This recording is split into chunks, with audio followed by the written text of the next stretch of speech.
Now in this class we are going to be looking at how to write a code that can be able to solve a grain size distribution curve or sieve analysis. Now this code is written this way. Like I said in the previous class, that when you want to write a MATLAB code, that the first thing is to write clear. So you can see that it was interchanged here. So what you do is to change it. Here is supposed to be clear, and here is supposed to be CLC. So we have it. So we have clear to clear the memory, CLC to clear the window. Okay, now this program is written in such a way that the user will provide the values of the thing that is required. So here we have SS. The variable name SX stands for sieve size. So we say inputs, then you say sieve sizes. MX stands for mass of sieve.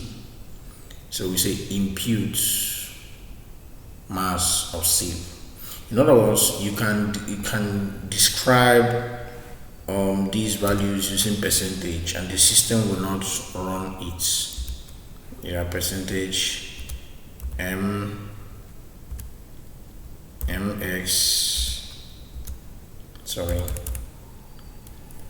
SS stands for mass sieve size. Okay, so because of this percentage, the system will not run it. So the system will see it as a comment.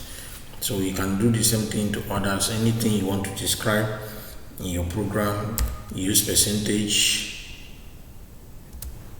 MS stands for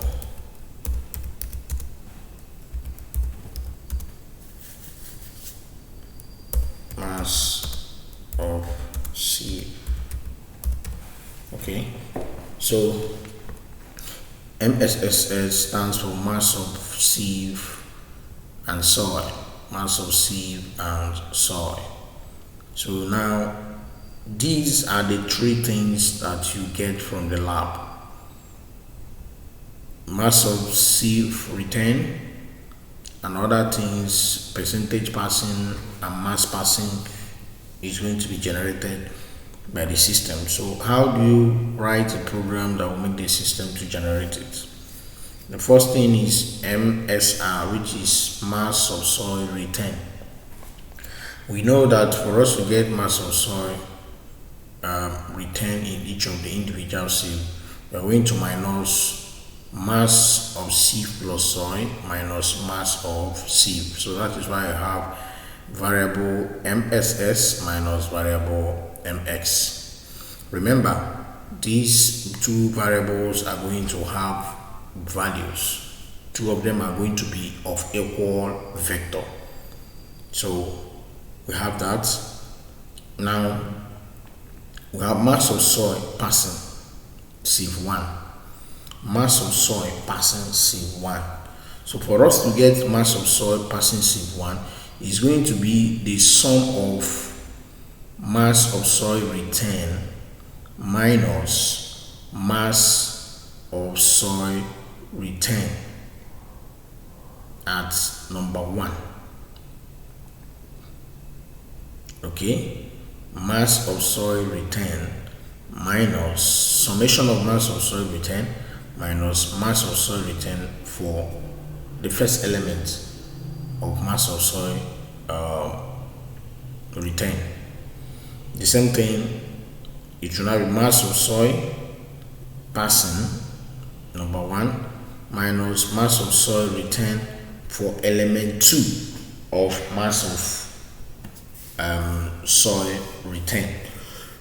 So I have told you how to get these elements. For every vector, the first element there is 1 comma 1, the second element is 1 comma 2, and the third element is 1 comma 3. So that is how we generated this value. So at the end of the whole thing, the last one is mass of soil passing number 9, which is number 8 minus element number 9. So once you have done that, you will now put all the mass passing number 1 sieve, number 2 sieve, number 3 sieve in as a vector. So that's why we have mass of soil passing here is now equal to mass of soil passing number 1 sieve, passing number 2 sieve, passing number 3 sieve. Remember, is with brackets because we are talking about an array of vectors or vector of number. So we put it with a bracket. So having done that, we have gotten our vector for mass of soil passing. So the next one is mass of soil. So mass of soil passing. The next one is percentage passing. Percentage passing. So for us to get our percentage passing, we know is going to be mass of soil passing number 1 sieve all over sum of number 1 sieve times 100. The same thing, mass of soil passing number 2 sieve is going to be not mass of soil passing number 2 sieve all over summation of the mass of soil returned times 100. So this is how you do it. You write each and every one of them, follow the same way, put assign sign, right? Just write all of them.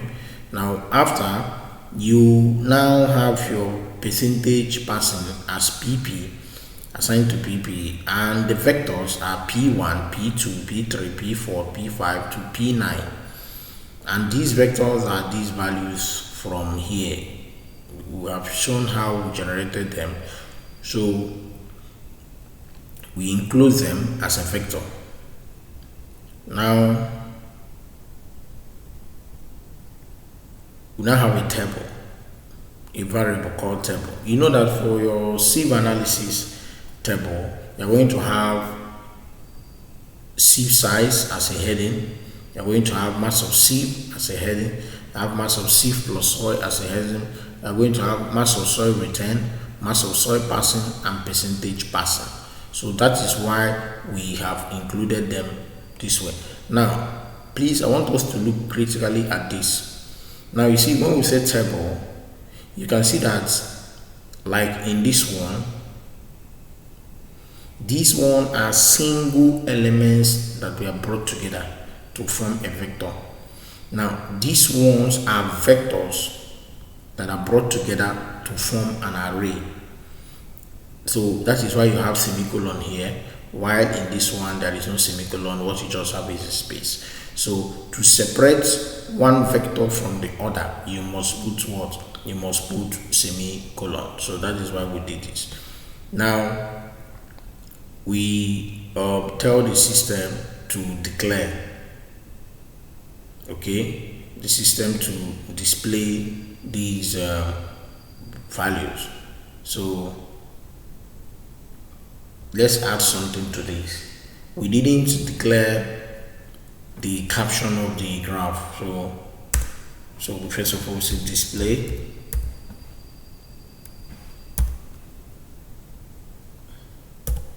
So let's use capital letter. We see grain size distribution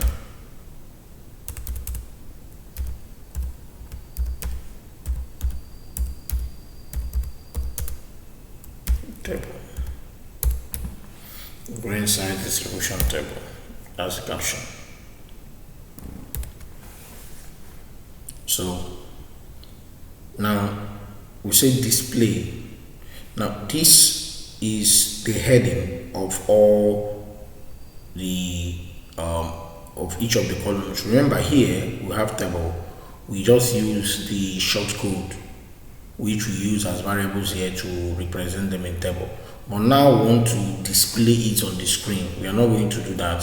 Rather, we are going to use the real size of name. Right now here we have sieve size, we have mass of sieve, we have mass of sieve and soil, we have mass of sieve, soil return, mass of soil passing, and percentage passing. So the system will display this. Now we use fprintf to put these values in a tabular form and make sure that they appear under each of these headings. Here we have percentage 4.3f. This one is for sieve SSS, sieve size. This one is for mass of sieve. This is mass of sieve plus soil. So we know what this form means. This form is the number of values that we want before decimal. What this means that we can't have more than 4 values before decimal. And the 3 here means that after decimal we can have 3 values. So we call it how many decimal places. So that means you can have 2.000. So, and that's the maximum you can go. So that's what this thing stands for. So here it stands for that you can have 4 values before the decimal and 0 value after the decimal. So that is the significance of this. Now once we have finished that, now our graph is a semi-log graph. So we say semi-log x, SPP and SSS, S PPP. You know, SSS is sieve. You are plotting a graph of sieve sizes on the x-axis and percentage passing on the y-axis. So that is why you have SS, PP. Semi-plot SS, PP. S label, sieve size, y label, percentage passing. You title the graph, grain size distribution, and grid line on. So we have succeeded in generating this code. So once we run this program now, you're going to see the sieve analysis table will be generated and the graph for sieve analysis will be plotted. So let's try it. So we save for this thing we have made, alterations we have made. So we'll run. But because I'm running this thing from Flash, so that is why it's asking me to add a path. So I say sieve sizes. Sieve sizes. So let's say to provide a sieve size. So let's say we have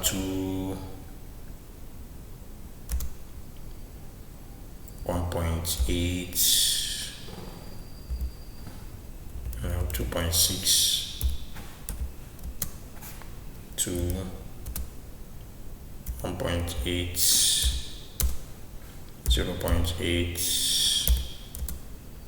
0.425, 0.115, 0.075, 0.063, 1, 2, 3, 4, 5, 6, 7, 8, 0.050.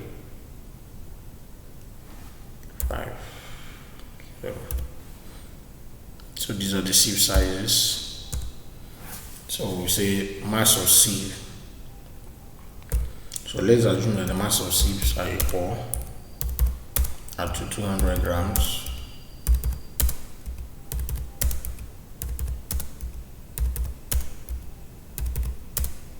One, two, three, four, five, six, seven, eight.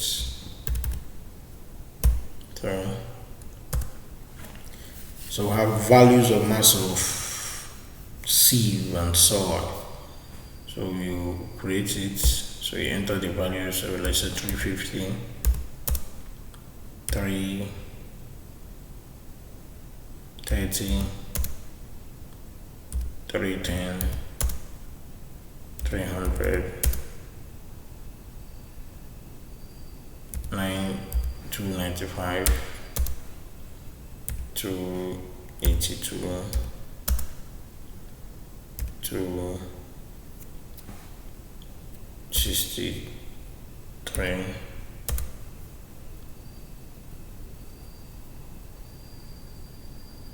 215, 233.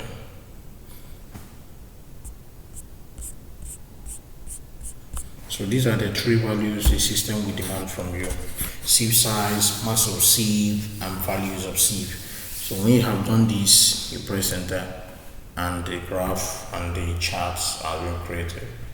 So this is how to develop a you can see it: sieve size, this mass of sieve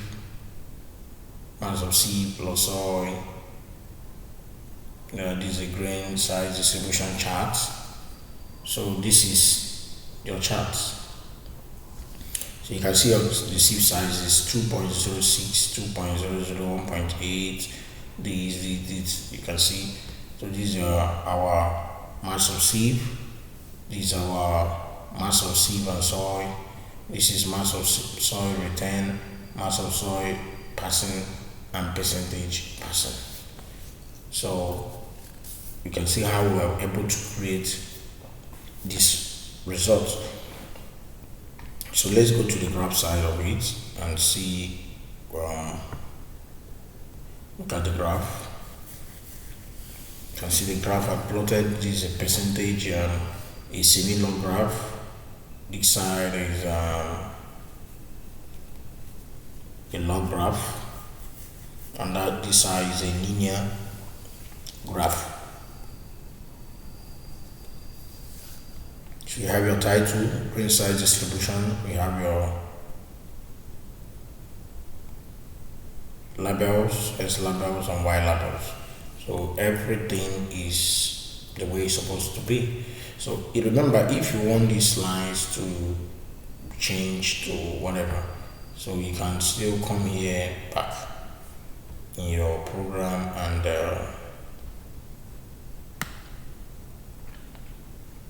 here you have this. Remember what you did the other time. Put your comma, put your inverted comma, put the type of line you want, maybe this, then this is star,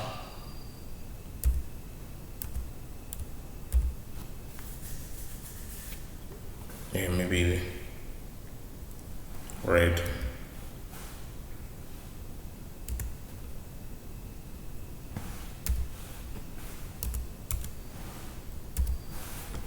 So this is it. So when you plot this in again, you're going to now see, instead of a blue line, you're going to see a red line. So you can equally copy this thing and move it to maybe Word and edit it further if you don't like how the text is showing. So it's very simple. You can move this. If you feel like printing from here, you can print. Okay, look at it. Let's launch print and see.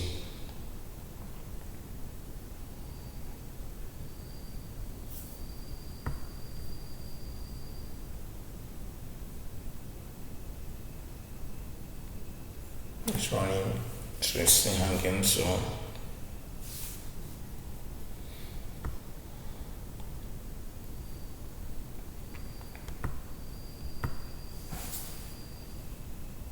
okay, so you can see want to put print in PDF. There is nowhere to have review. We would have had a review, a preview of how this is going to look like. But notwithstanding, when you say plot, the system will plot the graph and bring out the figure for you. But let's copy this and go to Word, paste this and see how it looks like. So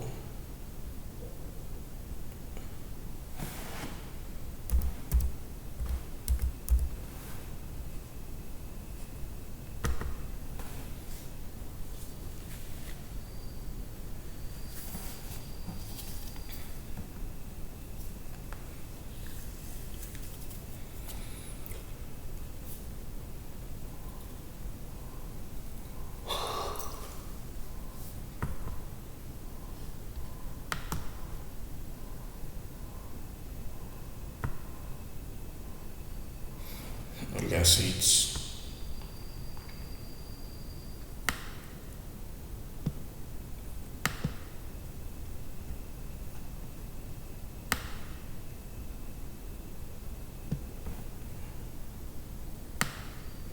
you can edit however you want it centralized.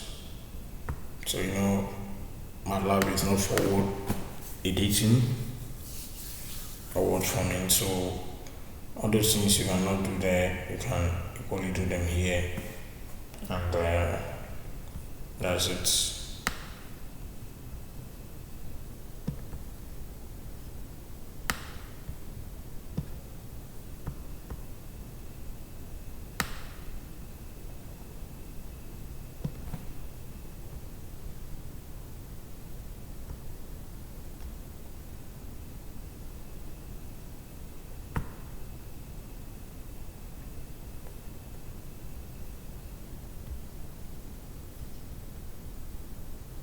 So we have inserted it table. So you can use a shape to put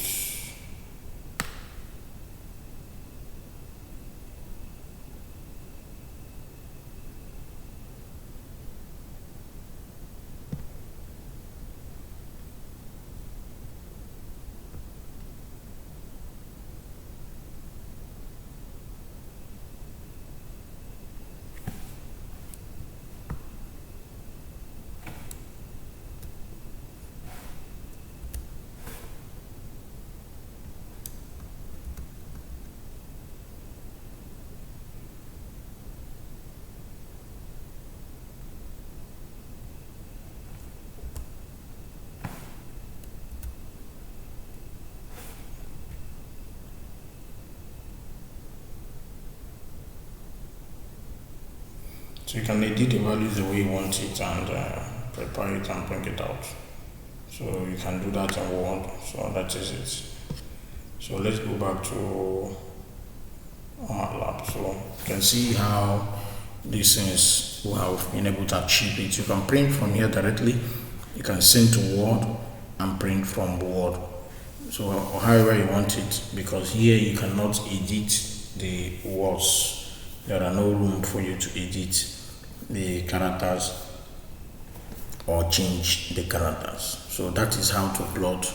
This is a complete program for plotting and production of a grain size distribution table and a grain size distribution chart. Thank you.